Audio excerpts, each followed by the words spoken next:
Years ago, many years ago, in fact, in 1972, I was sitting at my desk at about 4:30 in the morning at the headquarters of the Commander-in-Chief of the United States Pacific Fleet, arranging the information that had come in over the last 24 hours into a logical order so that we could prepare a briefing for the Admiral and his staff, which would take place later that morning.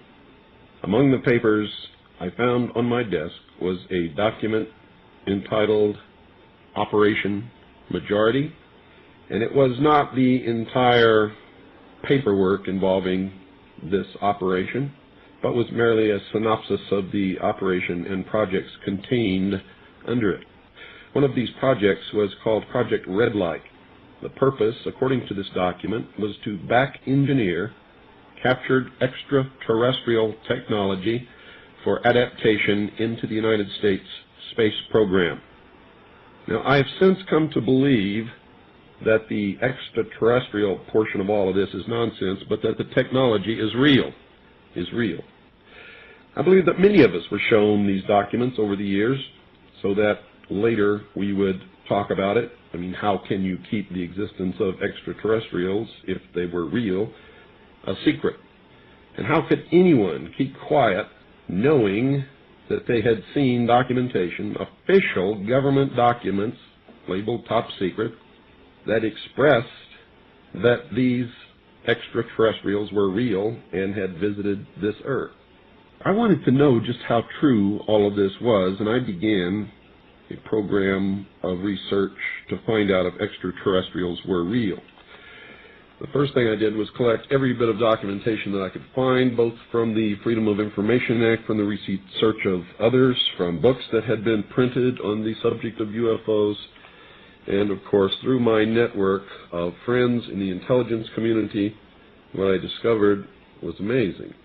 What I discovered, ladies and gentlemen, is that there has been a plan in existence since about 1917, and probably before that, to create an artificial extraterrestrial threat to this earth in order to create a one-world totalitarian socialist government.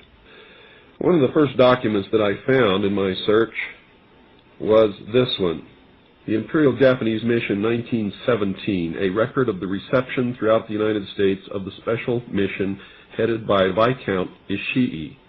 And when the Imperial Japanese Mission was in New York City, they had a dinner, and some pretty famous people spoke at this dinner.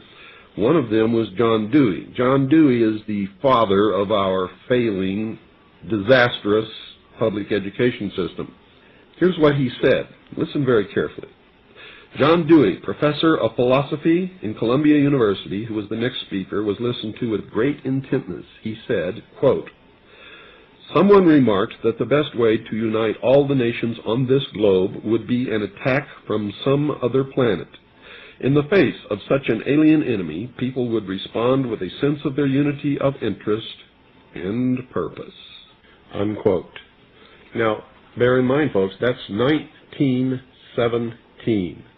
One of the next documents that I found, and I found quite a few, but one that's pretty important, is called the Report from Iron Mountain, the probability and desirability of permanent peace.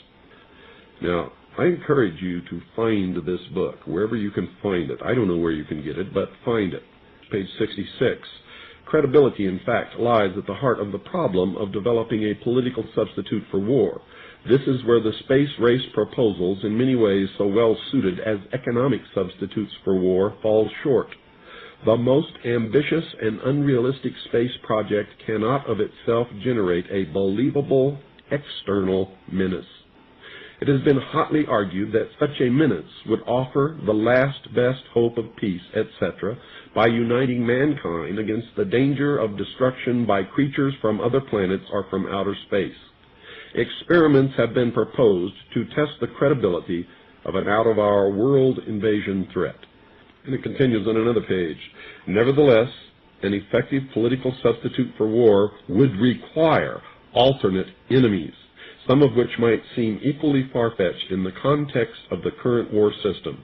It may be, for instance, that gross pollution of the environment can eventually replace the possibility of mass destruction by nuclear weapons as the principal substitute for war.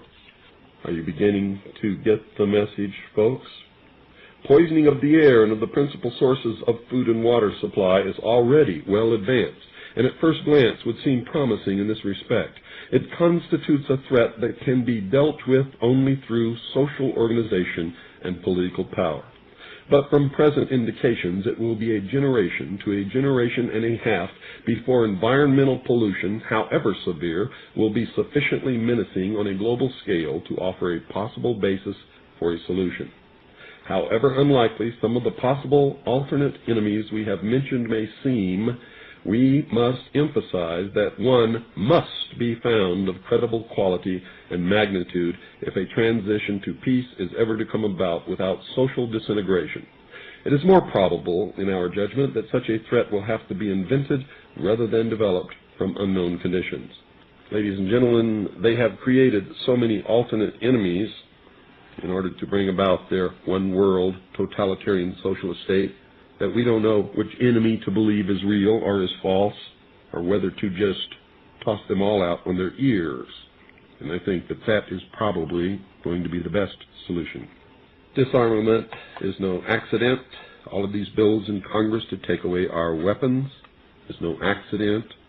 The intentional environmental pollution of our lakes, rivers, streams, oceans, forests, everything is no accident, as you just heard. These things were planned many, many years ago.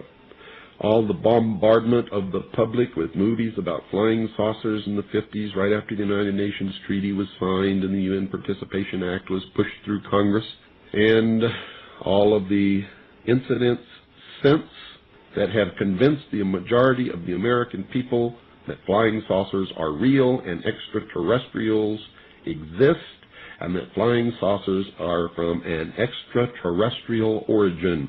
This is being promulgated in many ways, by television commercials, in the movies, in the newspapers, by creating incidents either real or imagined. I believe, because of my research, and because of the extensive documentation that I've found and that is in my book, that this whole scenario has been created to give us an artificial alien threat from outer space. During the Reagan administration, he made 6 speeches, specifically talked about a threat from outer space by some other species from some other planet.